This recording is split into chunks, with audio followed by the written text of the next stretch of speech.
Hi, I'm Jaimie from If These Ovaries Could Talk, the Queer Parents podcast, and you are listening to The Whole Pineapple.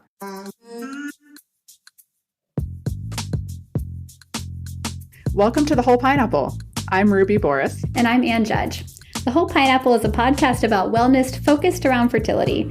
We'll talk with experts on a wide range of topics, including nutrition, stress relief, sleep, mental health, etc.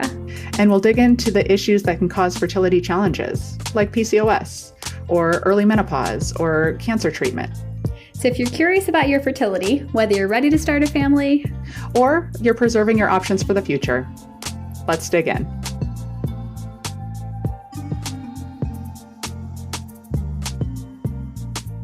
Well, hello, everyone. Yes, you are indeed listening to The Whole Pineapple. And in fact, I am Ruby Boris. And I'm Ann Judge. Hey, Ann. Hi, we are so excited about this episode. I think the biggest squeal on email that Ruby sent was when she got the confirmation that you all were willing to talk to us. So she's... Oh, wow. I mean, happy to do it. Happy to be here.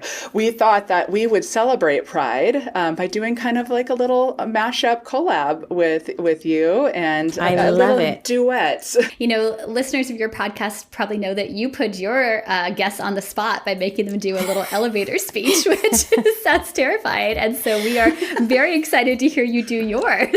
Oh, man. I can't believe every time somebody turns this on us and has us do it, I'm like, I can't believe we make people do this.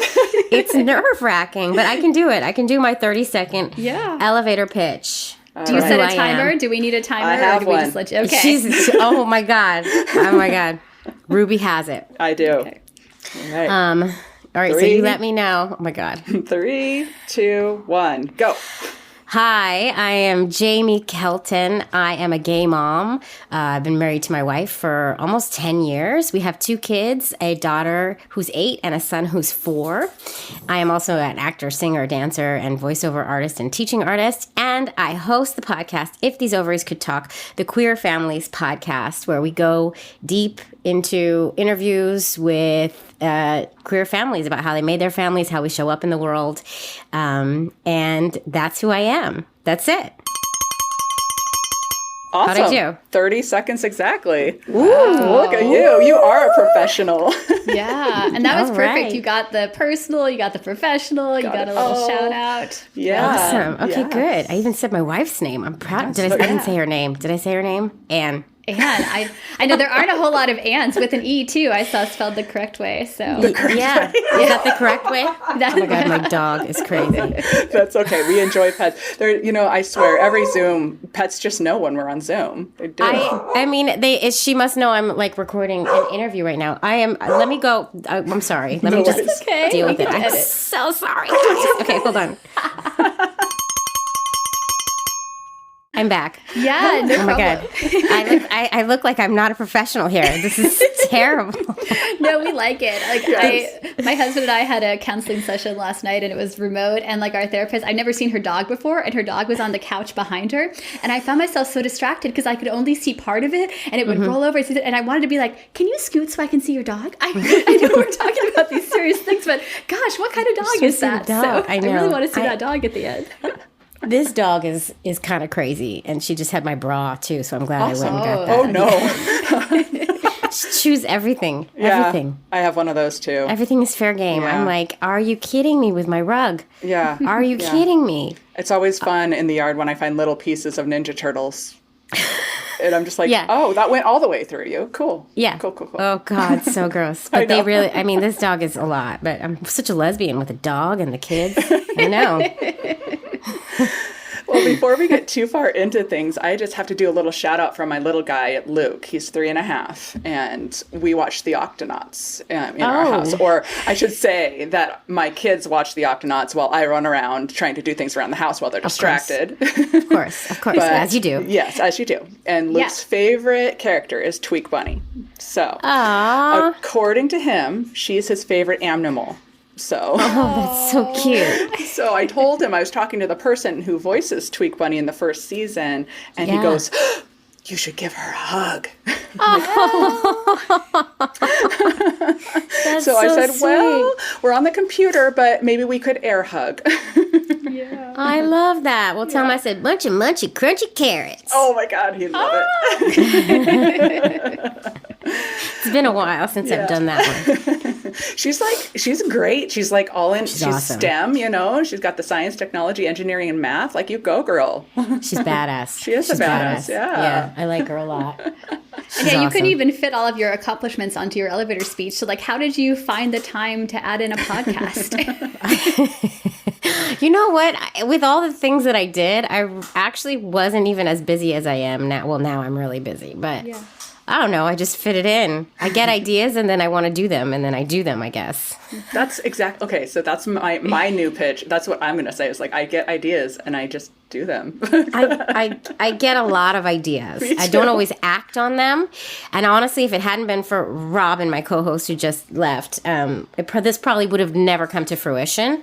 But she's a big actor on things. So the two of us together created this and made it run and made it go, and it's still going. And it's still going, and it's amazing. So tell us a little bit about, your own journey, and then kind of what prompted you to start a podcast, because there really wasn't that much out there in terms of support.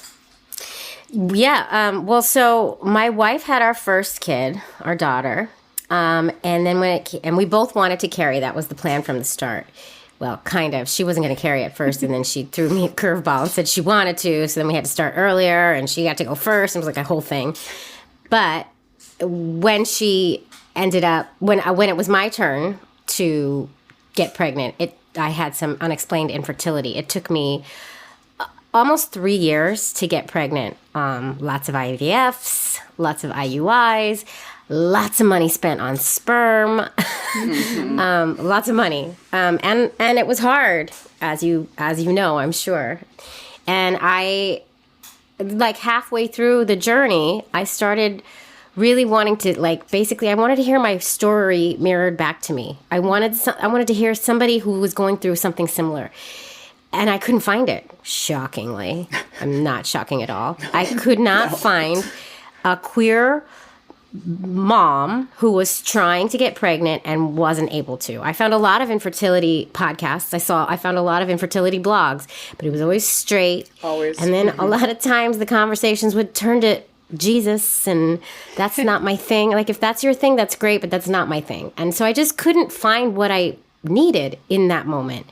And so I just thought, well, somebody needs to I can't believe there's not a Queer Families podcast. Like, there's a podcast about literally everything. How did somebody not make this yet? I said, somebody needs to make it. It kept coming to my head. Somebody needs to make a podcast about that.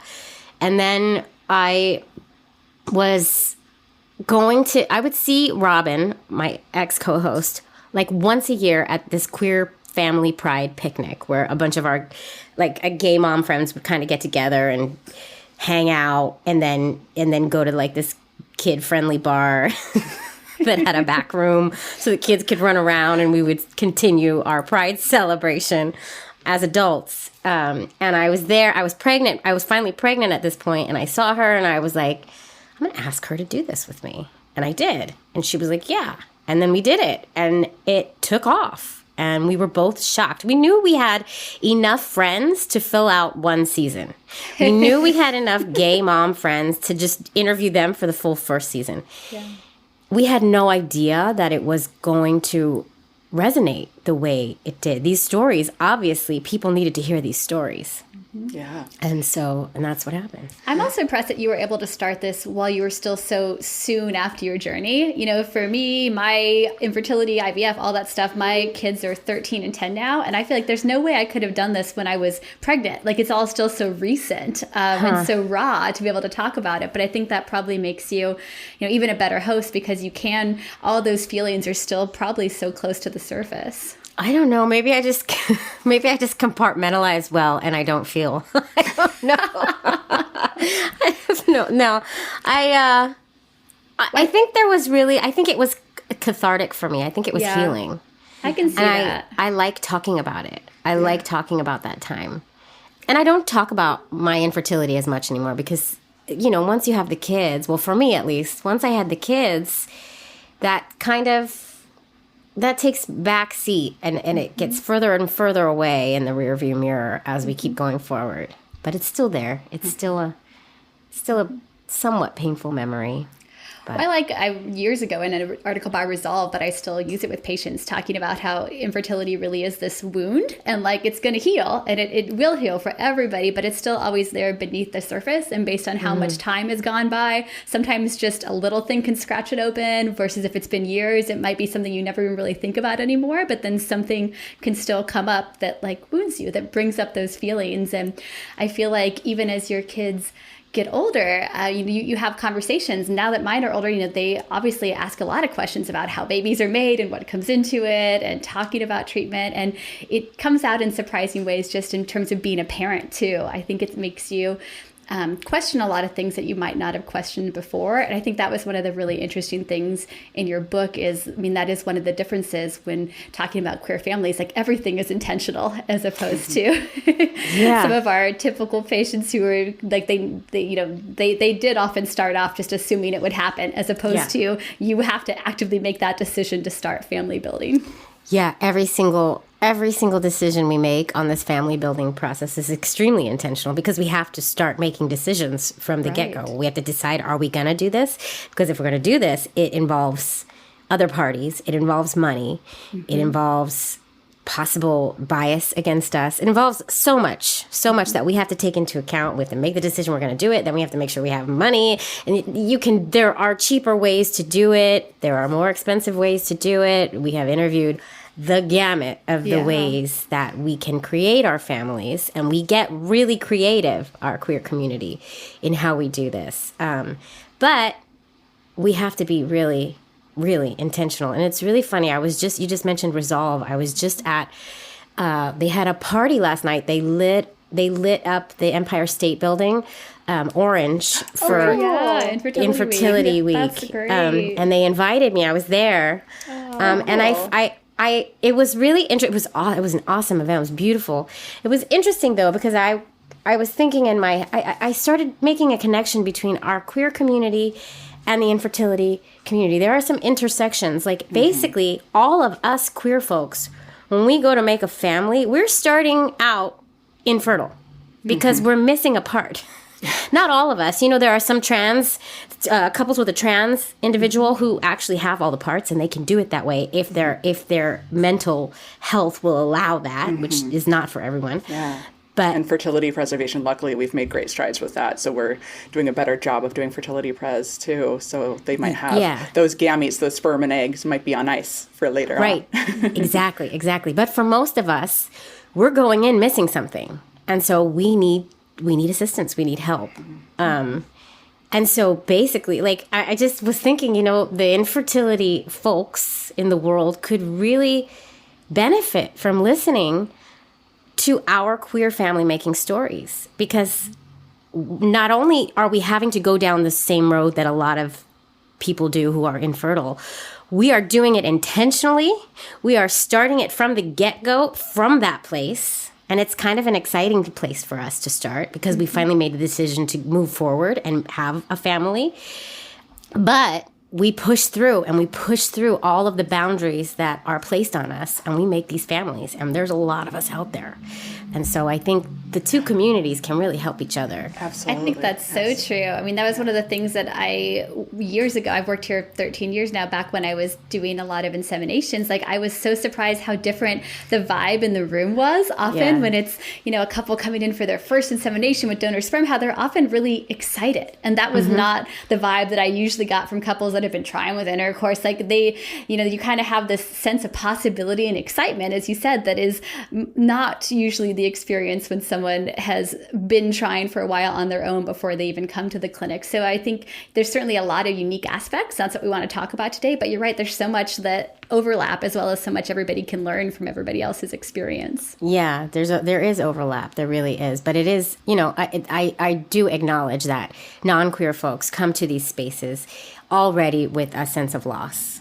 And adoption is the same. They come there already with a sense of loss because it didn't work the natural way for us, it's not going to work the natural way. We know it already. So it's an exciting place. Yeah. And then things like what happened to me happen, and then it's not exciting at all anymore, and it sucks. Yeah. But you did that little crossover thing. I did a good crossover there.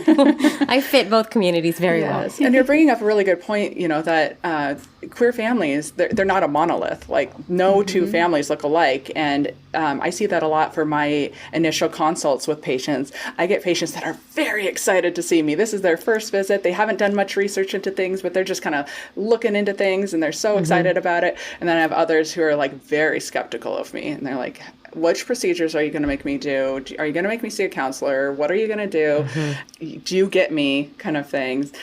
So everybody comes at this differently, and their own dreams, desires, opinions, how they want to build their family, what they want that family to look like. It's all different. Like, same with, cis het families too. But I feel like there's a little bit more deliberate intentionality when they're first seeing me at their initial visit. Yeah, we hear a lot from folks when they're telling their stories about feeling resentment at having to go to these, feeling resentment that when they go to these fertility clinics, they are treated like non-queer people who have fertility issues, which that's not the case. Well, we do inherently have a fertility issue because we're missing a part. However, our parts are intact, are working, and we just need a little assistance. And so some queer folks have a really hard time getting over that fact that they're treated like they're infertile by these doctors and stuff. A lot of them want their own queer fertility clinics where we would be treated just like ourselves. Yeah, and that's usually one of my first conversations with couples is like, or individuals, I'm assuming, if we're doing donor sperm, I'm assuming that you've never tried before, so I'm assuming everything works, and let's go from there. And we don't have to do all the things that I do for somebody who has been trying for a year, already. We can start from the place where you're just now starting. That's great. And that's inclusivity right there. And that's doing the homework, and that's, knowing your audience, which is wonderful and great. Luckily, I feel like in our practice, we do a pretty good job, but I have had patients have come from other clinics, and they have that experience. They have a lot that, bias and discrimination that they've experienced coming in that plays a role in their experience and how they expect our visit to go. Yeah, it's a thing. It's a thing, but there have been some improvements. Some things are changing slowly. Sometimes it feels like we take 5 steps forward and 4 steps back. For sure. Or 4 steps forward and 5 steps back. For sure. But, things are slowly changing. And we've interviewed people on our show who have actually worked to change the clinics they were at. Instead of like getting angry and storming away, they actually stayed with these clinics and changed them and changed their paperwork and had like workshops with the staff on inclusion. That's great. So it's an inside job, and it's happening. It's happening. Yeah. And so I talked with Robin when we had initially met about my background, and my project as a nurse practitioner student, my doctoral project was actually assessing the barriers to LGBTQIA families that are coming into a fertility clinic. So back then there were, I still can remember my stack of papers because I had them in 3. I had my stack for lesbian patients, I had my stack for gay patients, and I had my stack for trans. And that was all that was available. And there was about like a dozen with lesbian patient experiences. There was like 3 or 4 for gay patient experience. And there was like 1 for trans. And so far, last time I looked, there's a lot more research, and that people are actually looking into it and seeing how we can better ourselves. And unfortunately, it's still like it needs more and more research. But luckily, like you said, it is hopefully continuing to trend. But 4 steps forward, 5 steps back. Yeah. I mean, the world is changing. We're unearthing new things in the world. There's new language. And the more that these new terms come out, and the more people are free and ready and able to express themselves, the representation in the world will change the policies in the world, but we really need to be free to be ourselves, and that's not easy all the time. Yeah. And we reviewed a book that was by a BIPOC author who went through fertility. And in her book, she says, because infertility is not about babies, not just about babies, because representation matters. And it's like, absolutely, that makes a big difference for experience and living your true self. And it was very interesting when I was doing my project, because before people even came to our clinic, they were experiencing barriers. So even just on the website, if you don't have that representation of diverse families on your website, it's noticeable. And then paperwork. Oh my gosh, paperwork is the bane of my existence. Like it's the worst. It's and the there's worst. so much. There's so much paperwork. We have this question on ours so we have like different sections that say like, fill this out if it's applicable to you. If it's not, then don't fill it out. But there's this one section that sometimes people fill out even though it's not applicable, and it says like how is it for like how the theories one? Yeah, the theories. Do you have any theories? I love it when both people fill it out. It just says, do you have any theories about why you haven't conceived? And the best one is like, because I don't make sperm, or just like or the best one was just like, I'm gay in all capitals, and then like a bunch of smiley faces. I'm like, oh, it's so That's funny. A good answer. It is. It's like, well, that would do it. I think I would just write, we've been trying and it's just not working. I think we have a missing piece. I'm not sure. Just a small one. Just a small one. I mean, teeny tiny, really minuscule. Very, very small, minuscule. Need a microscope. But sometimes I do think it's almost overwhelming that there are so many options, because it's like if people are coming in where you have both gametes already represented, it's pretty obvious your steps are just to figure out why they're not matching up and how can you make that. But, you know, as you talk about so much in book and podcast, there's so many different ways. And so that can sometimes be overwhelming. Do we start with home inseminations? Do we want to do reciprocal IVF? Do we, you know, how complex do you want to be from the beginning can sometimes make it even harder to get started because there's so many choices. There are so many decisions to make. Well, first you have to decide if you're going to do it. Then you have to decide, okay, who's going to carry? If you're two female presenting folks, or if you have two female parts, or you have to decide if you're a gay male couple, are we going to use a surrogate? Are we going to, it's like, the sky's the limit. There's so many choices. And then if you use a sperm donor, choosing the sperm donor is a whole thing. Do we want it to look like one of us? It's a big thing. Yeah. Do we want to do, you said it, reciprocal IVF, so that each of us has some kind of connection to the pregnancy process that's more physical? I mean, it's like, there's a lot that goes into this. We make a lot of decisions, and that's why this podcast goes on, I think, because every story, even if we have two gay moms who one of them carried, they had two kids, same sperm donor, like we could have the exact same story on paper, but it is always so unique and so different, the way it all panned out, the way it all happened. Every story, it's remarkable how how different each story, and so just engaging for each family is so cool.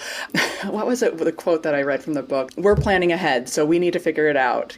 Can you believe straight people can just bone? Oh yeah, I remember that. Who said that? Barron, one of the Barrons. Barron, Barron and Barron, the millennial couple. The millennial couple. Those two. And I was like, that just made me crack up, because I'm like, isn't that the truth? Like, if only. I just got magically pregnant. We don't get magically pregnant. There are no accidental pregnancies in our community.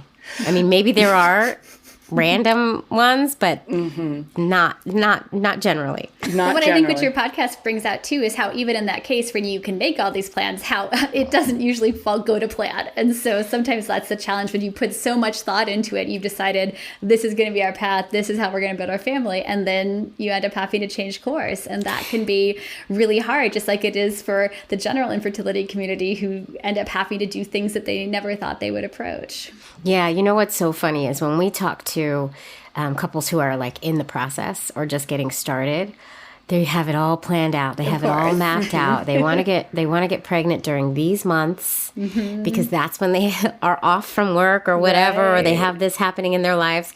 They have it mapped out. And we would just sit there and just, think, oh God, they have a lot of rude awakenings coming because you can't plan this. You cannot plan it, and you have to be flexible because it's like your first lesson in parenthood. You have no control. Yeah. You have no control. None. And kid, listen, when you're a parent, you really learn that quickly, that you have absolutely no control. But I feel like the baby making process and infertility and fertility is a way to get us ready to release our control because we don't have any anymore. It's gone. Yeah, I have no control over anything. No. But you do. You have to be flexible. And if you're not, it's going to hurt a lot harder. Well, my favorite quote in the book was your John Legend one about that everything will be okay in the end, and if it's not okay, it's not the end. Because I feel like that's something that I wish I had some magic wand to show to the patients when they're at their low point, to let them know that one way or another, like, everything really is going to be okay. Especially working here this long, I've seen people, go down paths they never thought they would choose, but they end up either with the family they wanted to have, or they do end up very happy, child-free, and having, a life that's built around other things. And you're just telling people that the way you feel right now is not the way you're going to feel forever. Like, there is going to be an end to this where things are going to be better.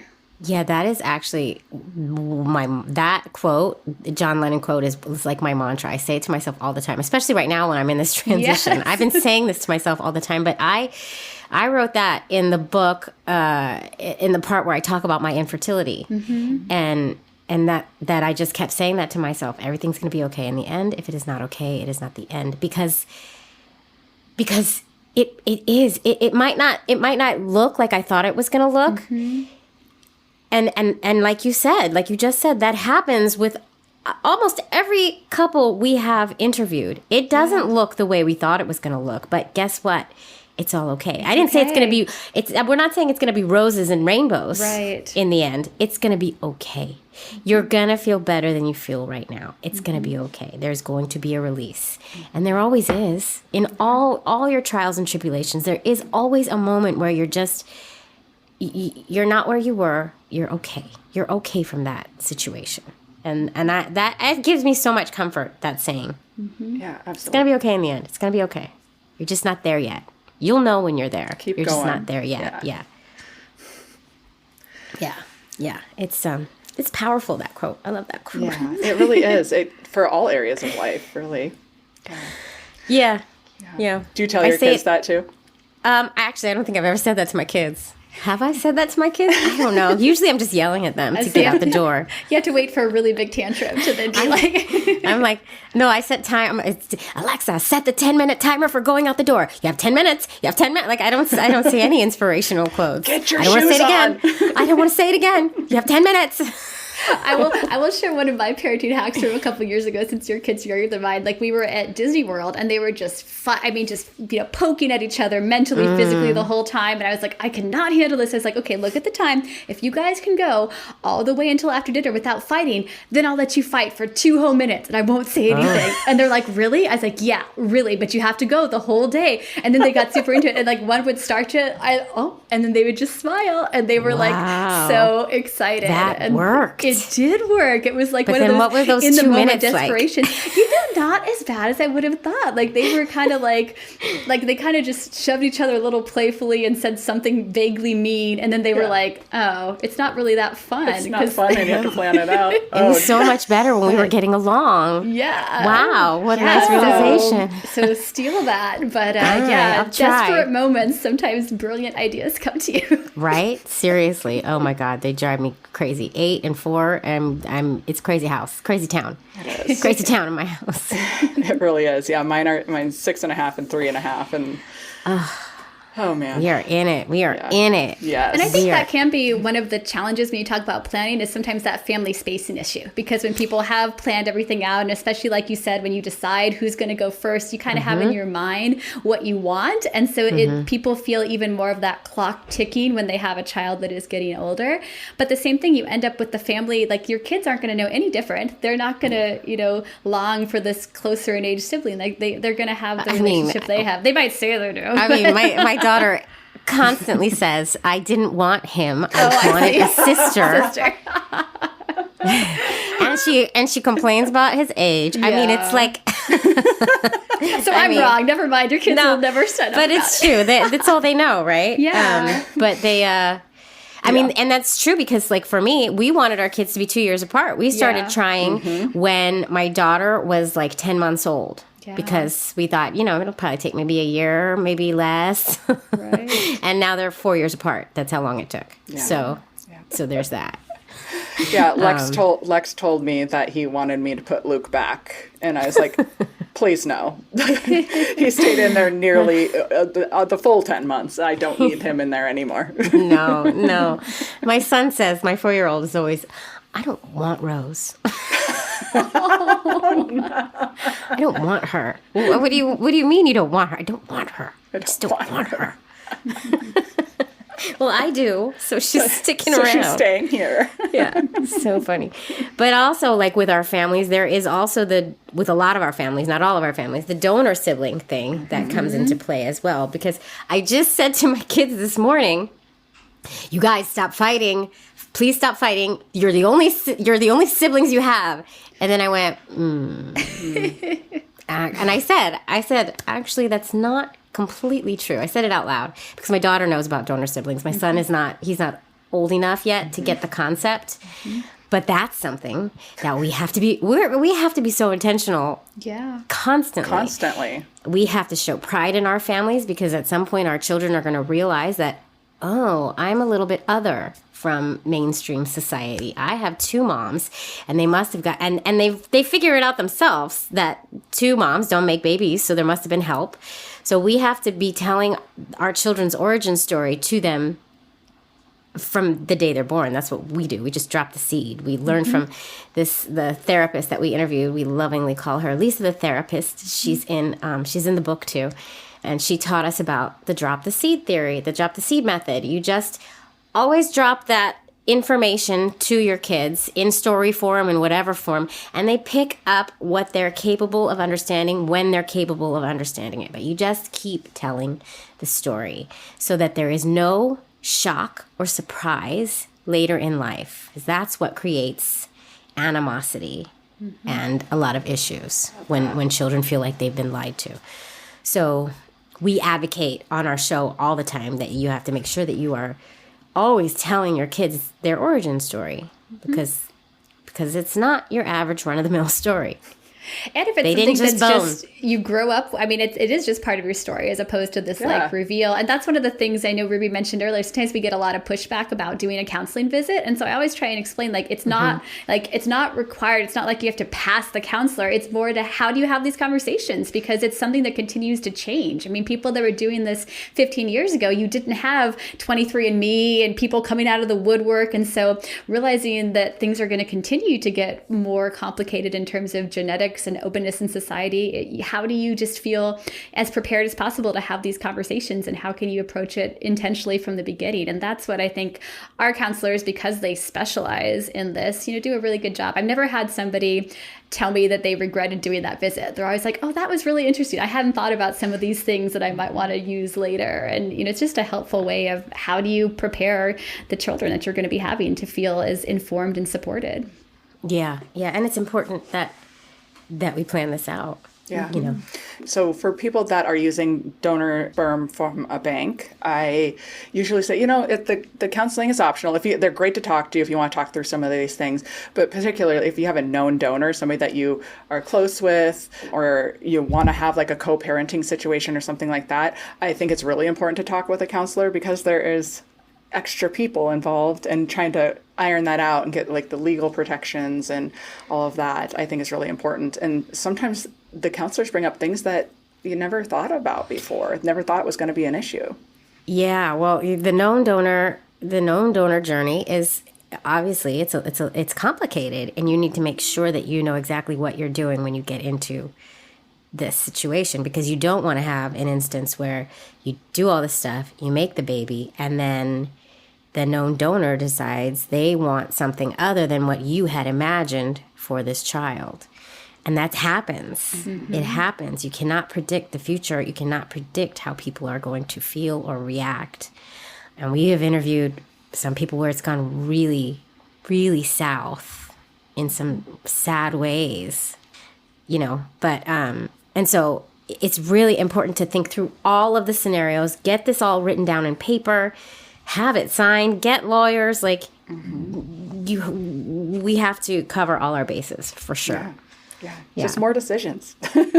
Lots of decisions. So many We're really decisions. good at making them decisions. Man, I get the worst decision fatigue ever, so I can, it just, overwhelming. Well, I think that's part of the reason sometimes people like start talking and then like just put it off, you know, because it can seem so overwhelming. And then that gets tough when it comes to fertility because, you know, age does play a role for a lot of success with treatment. And so I think especially because of the financial hurdles, like that's one of the other things that can just be so hard is you never want people to start this journey before they're ready.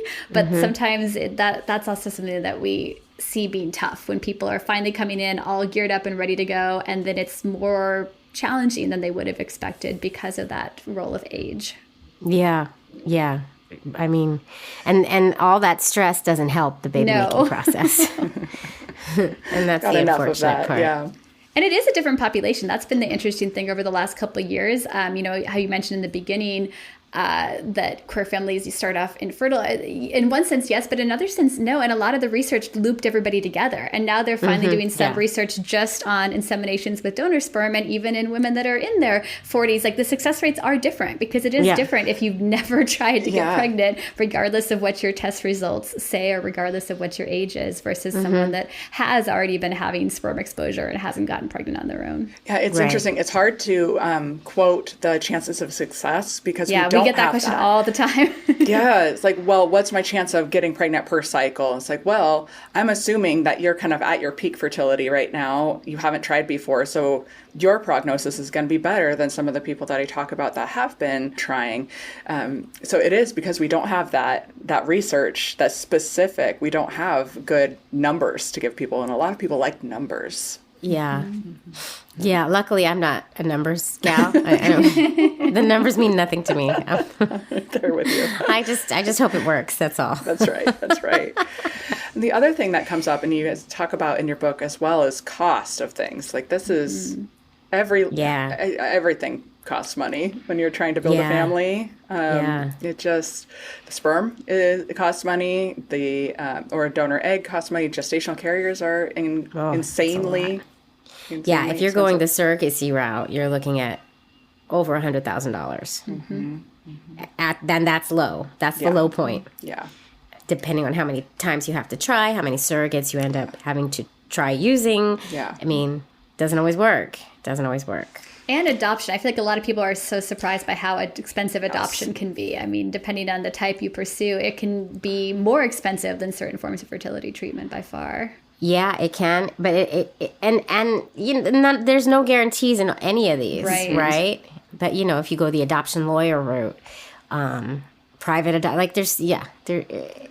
there's money involved with everything, unless you do like the real old fashioned turkey baster. That's totally the technical term for that, with a known donor, and some people do, and they get pregnant for free. Yeah, but that gives me hives even thinking about it, like the legal hurdles and like, because you've seen those scary cases where people found someone on Craigslist and then, I mean, you are not protected in any way. So and people are doing that now. More and more people are going to these like Facebook groups because there are like sperm donor Facebook groups where these sperm donors will just give their seed away to whoever asks. But some of them also, like you can actually click in some of these groups that we can have sex. We'll do it. We'll meet and have sex and hope it works, which is also just like, it's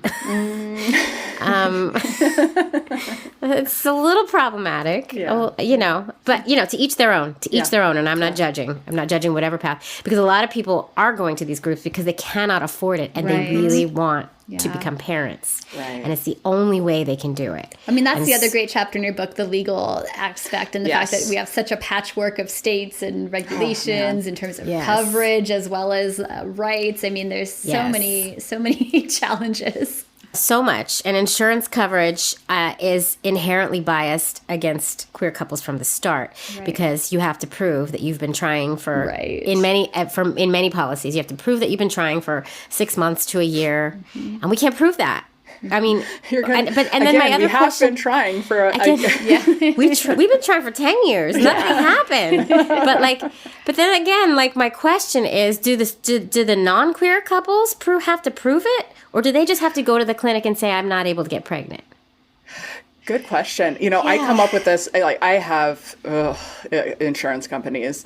It comes up. Some, they're getting better, but there's still some that, like, you have to do IUIs or something before you do insemination. A lot of them will require treatment. Like, you can't just say you have to do X amount of inseminations before IVF, and you've got to prove it. We had a patient once who, she did not ovulate. She did not respond to any oral meds. Like, we really recommended IVF to be able to safely use injectables, and her insurance would not cover it unless she did an injectable insemination. And we canceled 3 or 4 cycles in a row because she would have nothing, 8 eggs. And we're like, you do not want her to try and get pregnant. You do not want, as an insurance company, to have to pay for a triplet pregnancy. And we heard, I was sat next door to her doc calling in the insurance appeal, being like, how many times do I have to make her sick? How many times do I have to, like, make her ovaries hyperstimulate and cancel her cycle before you will cover her IVF? But that was their protocol. So they're definitely a lot of, or there are people who have gone through IVF and they've created the embryos, they have the embryos, and now they're coming back to do a frozen cycle, and they're older,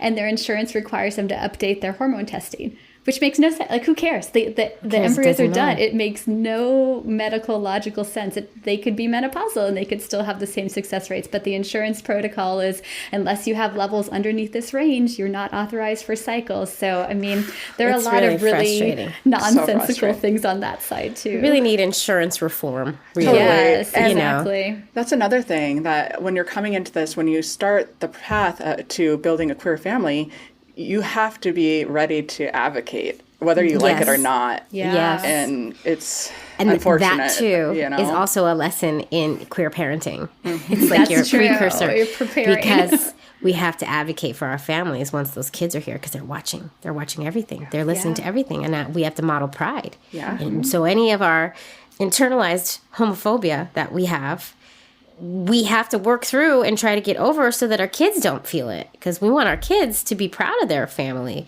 and not have any issues surrounding they're going to have issues, but hopefully it's issues because, I let them eat too much McDonald's or something, and not that they had 2 moms. I don't let them eat too much McDonald's, though. That was a bad example. We don't really do a lot of McDonald's. No. But in some way, I mean, it is pretty amazing the options that you have now that people didn't have. I mean, the ability to do reciprocal IVF. I mean, that's when I first started. It was such a rare thing that we saw. And now it's such a lot of people come in saying that's for sure what they want to do. And sometimes once we actually look into their testing, it ends up not being the best path. But sometimes I loved the section we were talking about the bill. Like, first of all, how did they not tell you how much it was going to cost until that blew my mind. That's drama. Yeah, so our insurance covered IUIs. Like, I think it was unlimited IUIs. And then one day we were like we were at one of the checkups where he was checking my wife's follicles. Yeah. And he just said, I think we should just switch to IVF this cycle. We're at the point where we can make a switch. And we were like, well, okay. We didn't know that our insurance did not cover IVF. If they covered IUI, we just assumed they would cover IVF. We didn't even think to look into it. And we went through the whole thing. We did the meds and everything. And then we get there like the day of I don't know if it was the day of the retrieval or it was like the visit before the day of the retrieval. It must have been the visit right before. Very important time. Very important. Like, it was done. The deal was done. Yeah. And they bring us in a room and they show us the paper, and it was $12,000 staring back at us in a bill. And we were like, whoa, what is this? What is this? And she was like, do you have a credit card? Do you want me to put it on a card? I was like, what? What? We had no idea. No idea. So that sucked. Yeah, that sucks. That totally, that happens sometimes with couples that come in and want to do the reciprocal IVF, and they're like, we really want to do this. This is great. And then I'm like, okay, well, we'll have you talk with our financial counselor after this. And then they come like, we want to do donor sperm insemination. I'm like, okay. Yeah. Because it's so expensive. It's a complicated route. I mean, it's a beautiful route if it works. It's amazing. That lack of guarantees is what's so hard. I had a patient once where we had to work with an interpreter, and so they were asking all these really logical questions, but when you have it that extra step removed. Yeah. So we talked about the cost, and there's this pause, and then they're like, but if it doesn't work, we get the money back. And I have to be like, no, you don't. And they just looked at me like, what? I mean, it's just like, we're going to pay all this. And I don't even know it. It's true. It's so hard. And like, that's what can sometimes freeze people in this place of indecision. Mm-hmm. Yeah, it's tough. It's tough. But, once those babies are here, you forget all about it. I mean, and then you start talking about it and you remember it all again, like right now. But yeah, totally. But it's true. Once you end up with the ones that you have, whether that was adoption or whatever, then you have them. We're like, well, I don't want to trade you in for if cycle 2 had worked, like you're the one that I have. And then you kind of get this real zen feeling of it all kind of lining up the way it was supposed to. This is exactly how my family was supposed to be. Yeah. That's what Robin used to say that a lot, because she had to use a different donor for the second one, because she ended up giving the sperm back because she didn't think she was going to do it again because she hated pregnancy so much, and then she decided she wanted to do it. But she talks about how upset she was to have to go back to the drawing board and pick another donor, and she was worried that it was, that she didn't want that. That wasn't the path she wanted. But then now she says, if I hadn't have done that, I wouldn't have my son, and he's the son I was supposed to have. So everything worked out. Everything was okay in the end. Everything's okay in the end. Yeah. But I love it when she would tell that story. It's a good story, and it's true. What advice would you like to give to, first, people that are starting their journey building a family, and then secondly, to providers in fertility clinics who are taking care of them? Well, to people who are starting their journey, just, we touched on this earlier, but be flexible, be open, be ready to make changes to your plan if you have to. Do your research. Listen to If These Ovaries Could Talk, the Queer Families podcast. Yes, read the book. It's so good. Even if you're not queer, because you'll learn a lot, and it'll help you finalize decisions in your own brain that you weren't on your radar before. Also, read the book. Yeah, If These Ovaries Could Talk, the things we've learned about making an LGBTQ family. So and hang in there, because it might take a while, but it's going to be okay in the end. And then for practitioners, just like you said earlier as well, Ruby, do your best to be inclusive and get to know your patients and do your research, know who they are, know your audience, and try to come at your work from a place of knowing with them, I guess. And just inclusivity. Think of everyone. Mm-hmm. Yeah, that's beautiful. Yes, and your book is going to be on my shelf and Anne's shelf in our clinic, and it will be available for anybody who works here if they need to learn more and expand their knowledge, because the more people that know and kind of understand the journey, the more people that can help support. And that's ultimately what our job is as a fertility clinic and a fertility provider, is to support people in their family building journeys. It's such a wonderful time. It can be a stressful time. But all of the above. Everything. All the feels. Yeah. And, and the more you know, the better. So can't stress it enough that it's not just a resource for LGBTQ folks. It's for everyone. No, I found it. And by the end of reading it, though, I was having envy. I was like, I wish I had my group of queer friends in their family. You got such good support systems. Remember when you talk to and all these the chosen really families. The chosen families. Exactly. Yeah, the queer community is really good at finding our chosen families, because a lot of us are sometimes shunned from our real families, which is the sad truth. So sad. Yeah. I think it was in the book, Tony said, we're a wonderful kind of family forest instead of a family tree. And I just thought that was such a great way of describing that. I'm like, that makes total sense, a family forest. It's the best. Yeah. Yeah. We've really figured out how to embrace our different non-traditional families in all their shapes and forms and in their big sizes, because some of them are really big. Especially if you're in contact with the donor siblings and the donor families. Yeah. We talk to people who go on donor sibling vacations every year. it's like, it's insane, you know? Sky's the limit. Amazing. Sky's but the limit. We really need to work as a society to recognize and include and love all these different kinds of families, because they're all wonderful and they're all valid and they're beautiful. Yes, beautiful. 100%. Very beautiful.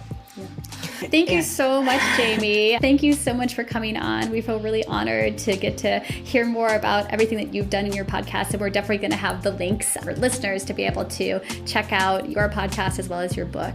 Awesome. Thank you so much. I'm honored to be on. Yeah, and where can they find you? We are Ovaries Talk on Instagram, on all the places. Instagram, Twitter, Facebook.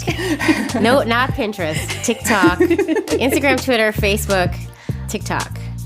Yeah, those places. Cool. Ovaries Talk.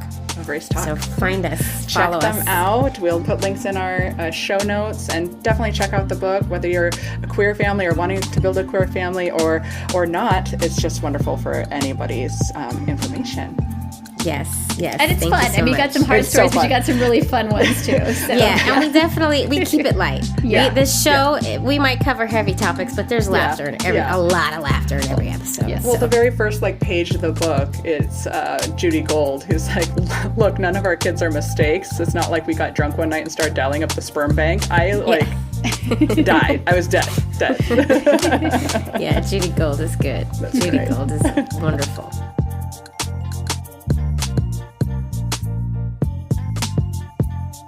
Thanks for joining us for this week's episode of the Whole Pineapple Podcast. We hope it was helpful. If you know someone who could benefit from hearing the podcast, we hope you'll share it with them. And don't forget to subscribe, rate, and review the Whole Pineapple on your favorite podcast app. Every rating and review makes us easier to find. This podcast is sponsored by Seattle Reproductive Medicine and is produced by Audiotocracy Podcast Production. We'll see you next time. Have a delicious week.